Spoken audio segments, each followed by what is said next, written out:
जय Hind students. I am Abdul Qadir, your physics teacher. आज capacitance वाला पार्ट है वो स्टार्ट करते हैं। इससे पहले हमने पोटेंशियल था, इलेक्ट्रिक पोटेंशियल, वो कंप्लीट किया है। स्टार्ट करने से पहले बता देते हैं कि हमारे पास इंसुलेटर क्या होते हैं, कंडक्टर क्या होते हैं। कंडक्टर जिनके अंदर से इलेक्ट्रिसिटी इजीली पास हो जाए, और इंसुलेटर जिनके अंदर से इलेक्ट्रिसिटी पास नहीं होती। ठीक है, एक होता है बॉन्ड चार्जेज और एक होते हैं फ्री चार्जेज। अगर हम बात करते हैं भाई मेटल्स की, तो मेटल्स जो है वो अपने अंदर से इलेक्ट्रॉन्स को लॉस कर देती हैं, क्योंकि मेटल्स के लास्ट ऑर्बिट में जो इलेक्ट्रॉन्स होते हैं वो लूजली बाउंडेड होते हैं, इसलिए वो उन्हें लॉस कर देती है। बहुत इजीली लॉस कर देगी, थोड़ी सी भी एनर्जी उन्हें मिलती है तो वो उसे लॉस कर देती है। तो क्या हुआ कि जो इलेक्ट्रॉन्स वहां से लॉस होंगे उनको फ्री इलेक्ट्रॉन्स का नाम दे दिया जाएगा, लेकिन जो इनर सेल के इलेक्ट्रॉन्स होंगे वो न्यूक्लियस के साथ बंधे रहेंगे, उनको बॉन्ड चार्जेस का नाम दिया गया था। बॉन्ड चार्जेस हमेशा जो है वो इनमोबाइल आयंस की फॉर्म में रहते हैं, और फ्री इलेक्ट्रॉन्स मोबाइल आयंस के टर्म में रहते हैं, यानी कि फ्री इलेक्ट्रॉन्स इजीली मूव कर सकते हैं, और जो आयंस बचते हैं, पॉजिटिव आयंस जो बचते हैं या बॉन्ड चार्जेस जो बचते हैं, वो मूवमेंट नहीं कर सकते। चलिए तो आज करते हैं भाई कंडक्टर की प्रॉपर्टी देखते हैं या बिहेवियर देखते हैं इलेक्ट्रोस्टैटिक फील्ड के अंदर। तो नेक्स्ट आर्टिकल हमारे पास आता है कि property, or we can say behavior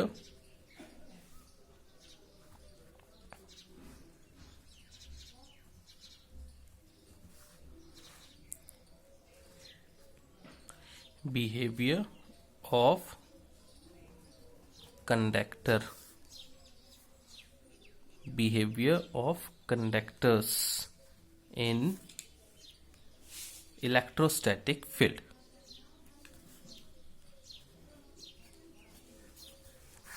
ठीक है, दिस इज द कंडक्टर की प्रॉपर्टी हमें देखनी। इलेक्ट्रोस्टैटिक फील्ड के अंदर कंडक्टर किस तरीके से बिहेव करता है, तो इसकी पहली प्रॉपर्टी हमारे पास बनती है first,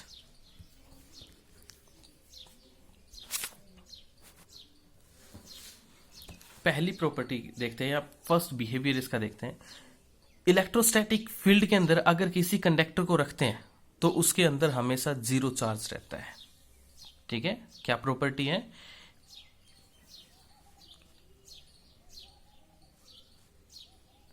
inside the conductor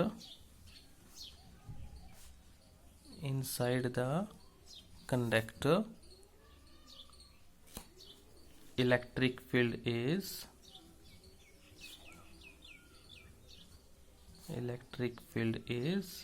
zero when it is placed inside the external field।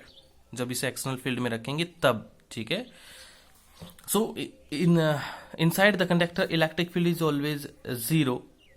कैसे? जस्ट मान लेते हैं कि ये कंडक्टर मेरे पास है, मान लिया ये कंडक्टर हो गया, और इस कंडक्टर को हमने रख दिया है किसी इलेक्ट्रिक फील्ड के अंदर। ये पॉजिटिव प्लेट हमने लगा दी और ये नेगेटिव प्लेट लगा दी। As we know that direction of electric field is from positive to negative. External जो इलेक्ट्रिक फील्ड है उसकी डायरेक्शन बनी ये। अब देखो, इस एक्सटर्नल इलेक्ट्रिक फील्ड की वजह से इसके अंदर जो चार्जेस हैं वो अपने आप को अरेंज करना शुरू कर देंगे, यानी कि कंडक्टर के अंदर चार्जेस मूवमेंट करना शुरू कर देंगे। और ये पॉजिटिव चार्ज यहाँ है तो यहाँ इस जगह के ऊपर नेगेटिव चार्ज इंड्यूस्ड हो जाएगा, और दूसरी साइड पे क्या होगा, पॉजिटिव चार्ज है वो इंड्यूस्ड हो जाएगा।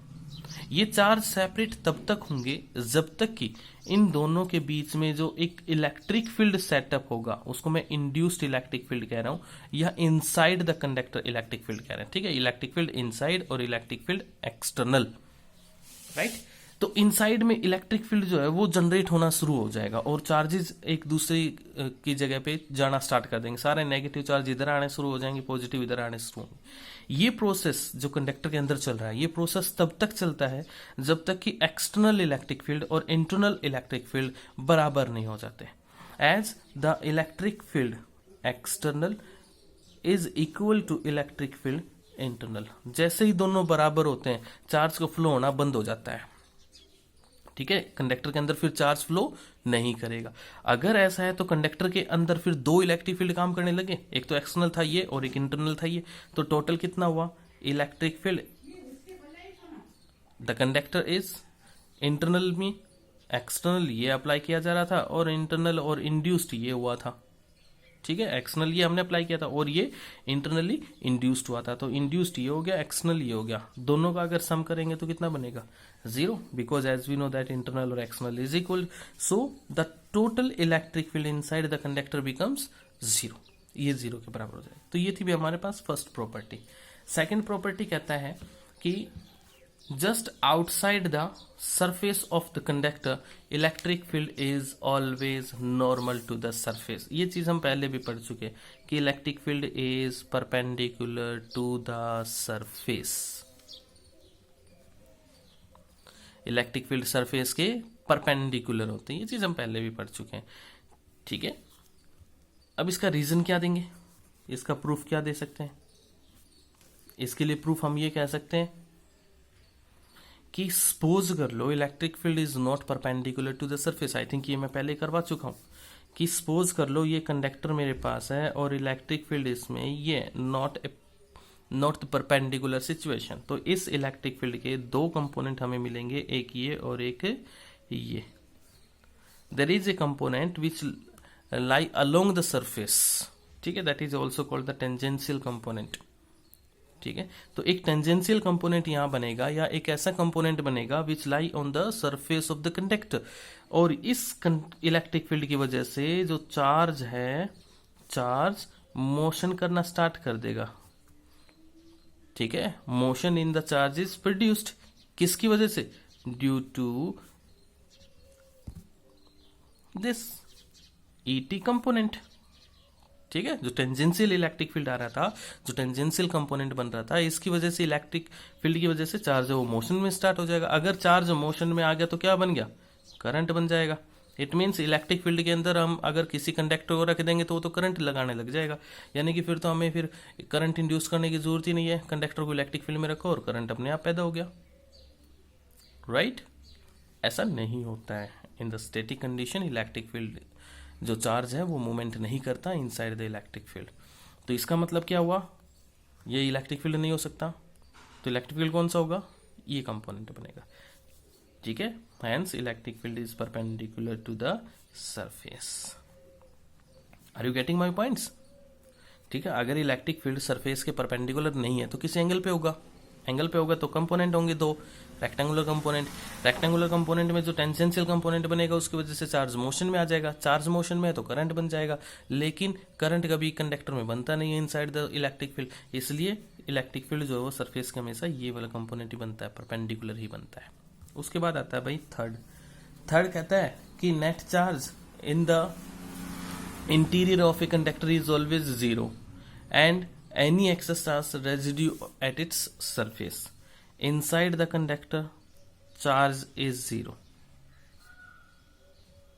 Inside the conductor, charge is 0. क्यों का मतलब समझ गए? क्यों मतलब चार्ज 0 के बराबर होता है इनसाइड में। ठीक है, and any excess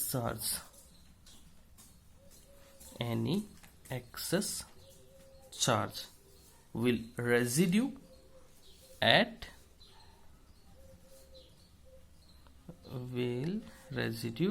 the surface। अगर हम एक्सेस चार्ज दे भी दे किसी कंडक्टर को तो वो कहाँ रहेगा? वो हमेशा सरफेस के ऊपर लाई करता है। ठीक है, इसके लिए मैंने ले लिया कोई कंडक्टर है, मान लिया ये कंडक्टर हो गया। ठीक है, और इस कंडक्टर पे मैंने एक गॉसियन सरफेस है वो ड्रॉ कर दिया जस्ट इनसाइड द कंडक्टर। ये जो डॉटेड में सरफेस बना रहा हूं डैश लाइन में, ये है गॉसियन सरफेस। क्या कहते हैं इसे? क्या बोल देते हैं? Very good, Gaussian surface. इसको नाम दे देते हैं गॉसियन सरफेस का। गॉसियन सरफेस मतलब जहां पर हमें इलेक्ट्रिक फील्ड फाइंड आउट करना होता है वहां पर हम एक सरफेस ड्रॉ कर देते हैं, इमेजिनरी सरफेस ड्रॉ कर देते हैं। तो चलो हमने कह दिया कि ये हमारे पास एक गॉसियन सरफेस है and some positive charge is given to this conductor. इस कंडक्टर को हमने क्या किया? कुछ पॉजिटिव चार्ज है वो दे दिया भाई। अब हम ये प्रूव करना है कि इनसाइड द कंडक्टर चार्ज नहीं है, हमें ये प्रूव करके दिखाना है। तो हमने कंसिडर कर लिया कि ये सरफेस हो गया, और इनसाइड एक गॉसियन सरफेस हमने मान लिया।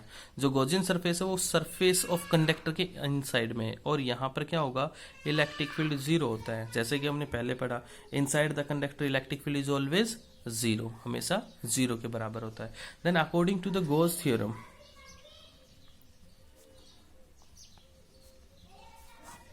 According to the Gauss theorem, अब गॉस थ्योरम हमने पिछले चैप्टर में पढ़ी थी। गॉस थ्योरम में क्या कहा गया कि the surface integral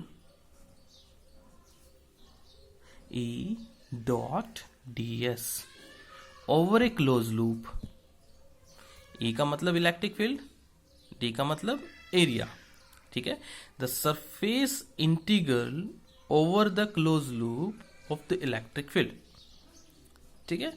Surface integral of electric field over a closed loop is always equal to charge enclosed by the conductor divided by epsilon naught। ये चीज हमारे पास आती है, ये कहता है गॉस थ्योरम, और ये जो टर्म है ये होती है फ्लक्स। सिंपली आप ये भी कह सकते हो total flux is always equal to Q by epsilon naught, total charge enclosed divide by epsilon naught relative permittivity, ठीक है। ये बनता है हमारे पास गॉस थ्योरम। अब गॉस थ्योरम के according E dot d s integration of it is equal to this, इसके बराबर होगा इलेक्ट्रिक फील्ड जीरो, यहां जीरो रख देते तो ये पूरी टर्म जीरो हो जाएगी, पूरी टर्म जीरो। इसका मतलब क्या बना, q by epsilon naught is equal to zero, क्या बना, q is equal to zero. हो गया, हो गया कि inside the conductor charge is always zero. फिर जो एक्सेस चार्ज गया वो कहाँ है, जो हमने चार्ज दिया वो कहाँ गया, that excess charge is always residue at the surface of the conductor. इन अंदर नहीं गया चार्ज तो कहाँ गया, तो बाहर सरफेस पे आ गया, ठीक है। ये थी थर्ड प्रॉपर्टी। इसके बाद आता है नंबर फोर्थ प्रॉपर्टी कि potential inside the conductor is always constant. Potential inside the conductor is always constant, ये हमेशा कांस्टेंट होती है, ठीक है। इसके लिए देखो एक रिलेशन यूज करते हैं, E is equal to minus of d v by d r, एक रिलेशन ध्यान होगा ना, ये है ना। और हमने अभी प्रूव करके दिखाया कि inside the conductor electric field is very good zero. अगर ये जीरो है तो minus of d v by d r, is it okay. तो डी वी क्या बना, यहां से माइनस भी हटा दूं, इसका मतलब हमारे पास आ गया d v divide by d r is equal to zero. Differentiation of electric potential with respect to distance is zero, differentiation of a term is zero, मतलब दैट टर्म इज कांस्टेंट।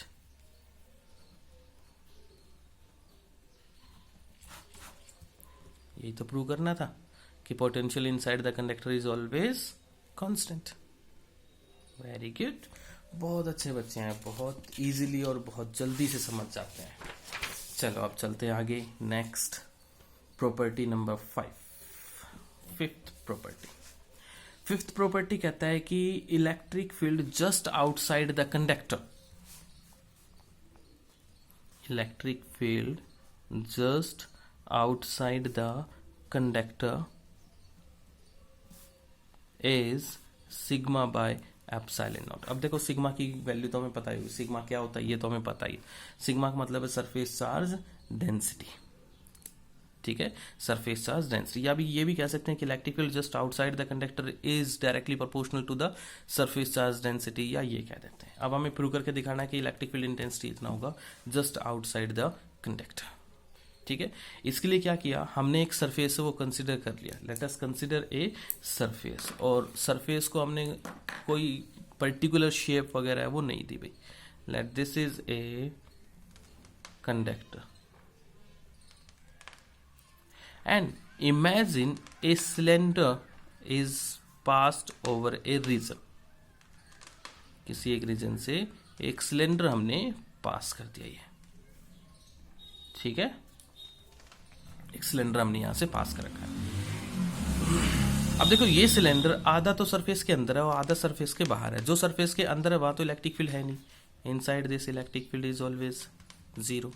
और आउटसाइड में यहाँ पे तो कोई ना कोई electric field होगा ही, और वो हम प्रूव कर चुके हैं कि electric field is always perpendicular to the surface, इसलिए मैंने डायरेक्शन पहले ही बना दी, परपेंडिकुलर टू दिस सरफेस। ठीक है, एवरीथिंग इज ओके। चलो, let sigma be the surface charge density of the conductor. इस कंडक्टर की सरफेस चार्ज डेंसिटी है वो सिग्मा मैंने कंसिडर कर ली भाई। ठीक है, sigma be the surface charge density of this conductor and any charge Q is given to this conductor. इस कंडक्टर को कोई चार्ज हमने दे दिया। ठीक है, let delta S be the surface cross sectional area of the conductor. ये भी मान लो और ये भी मान लो, डेल्टा एस।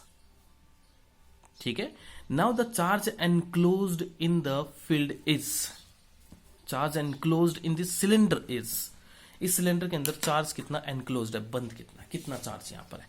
तो चार्ज एनक्लोज्ड लिखते हैं, कितना आएगा, charge enclosed in the conductor in the cylinder,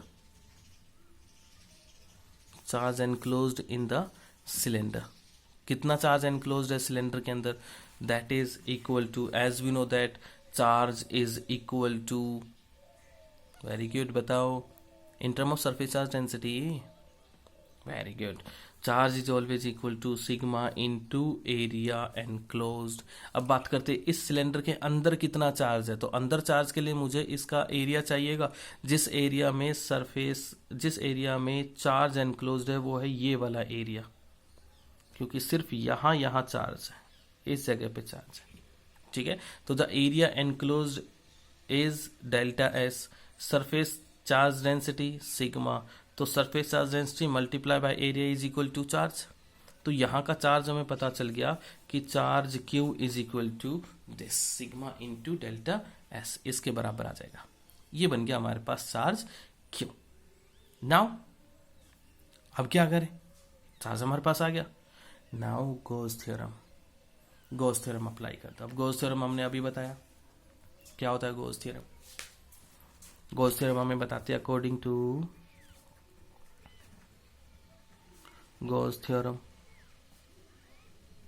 Gauss theorem कहता है कि E dot delta S, integration तब करते हैं जब हम स्मॉल एरिया लेके चलते हैं, बट मैं तो यहाँ पे कंप्लीट क्रॉस सेक्शनल एरिया वो लेके चल रहा हूँ। ठीक है, तो E delta S is always equal to Q by epsilon naught, this is equal to total flux.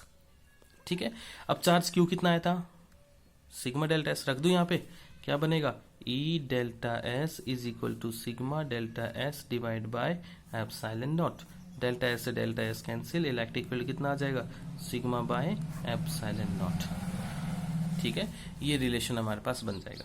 But in vector form की अगर बात करते हैं, इन वेक्टर फॉर्म, तो ये आपके पास आ जाएगा E is equal to sigma by epsilon naught into n unit vector, where direction of unit vector is perpendicular to the surface of the conductor. ये हमारे पास बनती भाई फिफ्थ प्रॉपर्टी।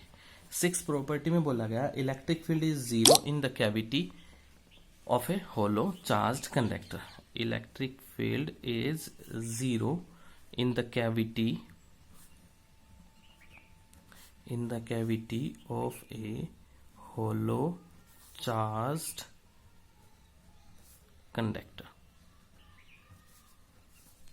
ठीक है, इसके लिए क्या किया हमने, एक कैविटी मान ली। कैविटी क्या होती है भाई, मान लो ये एक कंडक्टर है और ये अंदर से खाली है, ये जो जगह बची ना अंदर वाली, इसको बोलते हैं कैविटी। ठीक है, हमने इसे एक्सेस चार्ज दे दिया, तो charge must be place at the outer surface of the conductor, outer surface पे रहेगा। एक गॉसियन सरफेस कंसिडर किया, यहां पर जो डॉट डैश लाइन में बना रहा हूं that is the Gaussian surface, ये गॉसियन सरफेस हो गया, जीएस लिख दिया अभी मैंने, गॉसियन सरफेस। ठीक है, ये बन गया मेरे पास गॉसियन सरफेस, जो डॉट डैश लाइन में Gaussian surface. Now according to the relation, as we know that electric field is always zero inside the conductor। ठीक है, and charge is also zero inside the conductor। तो इस conductor के inside में charge नहीं होगा, right.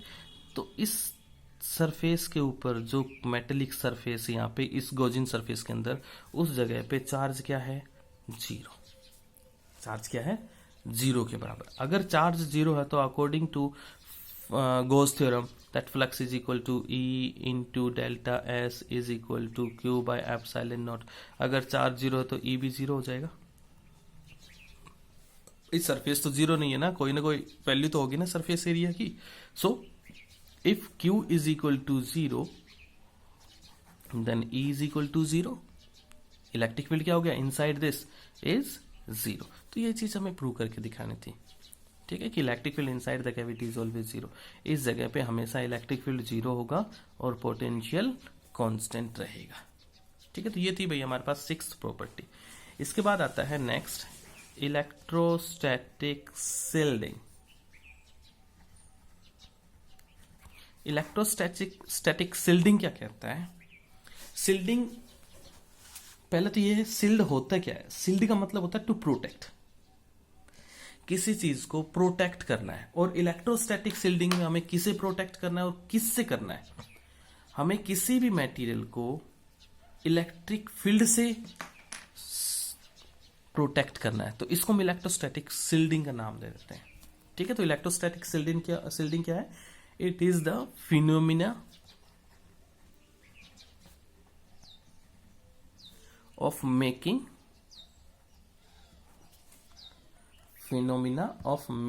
A region free from electric field, ठीक है। इस प्रोसेस को, ये जो प्रोसेस हमारे पास आया है, इस प्रोसेस को इलेक्ट्रोस्टैटिक शिल्डिंग का नाम दे दिया जाता है, ठीक है। इलेक्ट्रोस्टैटिक शिल्डिंग मतलब एक ऐसी जगह जहां पर इलेक्ट्रिक फील्ड जीरो हो। और कौन सी है वो जगह? वेरी गुड, कैविटी, किसी मेटल के अंदर इलेक्ट्रोस्टैटिक शिल्डिंग बन जाता है। क्या हम ग्रेविटेशनल शिल्डिंग प्रोड्यूस कर सकते हैं? No, it is not possible that we produce the gravitational shielding on this earth. ये हमारे पास बताया भाई इलेक्ट्रोस्टैटिक शिल्डिंग। अब इसकी कुछ एप्लीकेशंस आती हैं, जैसे कि एप्लीकेशन 1 कि अगर सपोज कर लो बहुत तेज बारिश हो रही है और थंडरिंग के साथ साथ लाइटनिंग भी हो रही है, ठीक है, थंडर स्टॉर्म के साथ साथ लाइटनिंग भी है, तो आपको बचने के लिए क्या किया जाए? आप किसी गाड़ी के अंदर बैठ सकते हो। अगर पेड़ के नीचे रहोगे तो आपके ऊपर बिजली गिर सकती है, लाइटनिंग आपके ऊपर गिर सकती है। तो इससे बेस्ट तरीका है कि आप गाड़ी के अंदर बैठ जाओ, क्योंकि गाड़ी के अंदर बैठने के बाद आपके ऊपर कोई भी इलेक्ट्रिक फील्ड प्रोड्यूस नहीं होगा, ठीक है। चलिए, तो इसकी कुछ एप्लीकेशंस हैं वो आप बुक से पढ़ लेंगे। आज के लिए बस इतना ही, इलेक्ट्रोस्टैटिक शिल्डिंग तक। कल से स्टार्ट करेंगे हम कैपेसिटर क्या होता है, किस तरीके से कैपेसिटेंस तैयार की जाती है, कैपेसिटेंस कैसे तैयार, फॉर्मूला क्या बनता है, स्फेरिकल कंडक्टर होगा तो क्या होगा, लीनियर कंडक्टर होगा तो क्या होगा, and etcetera etcetera etcetera. Okay, so this is the enough for today. We meet again with the next video. तब तक के लिए घर में रहे, सेफ रहें। Thank you.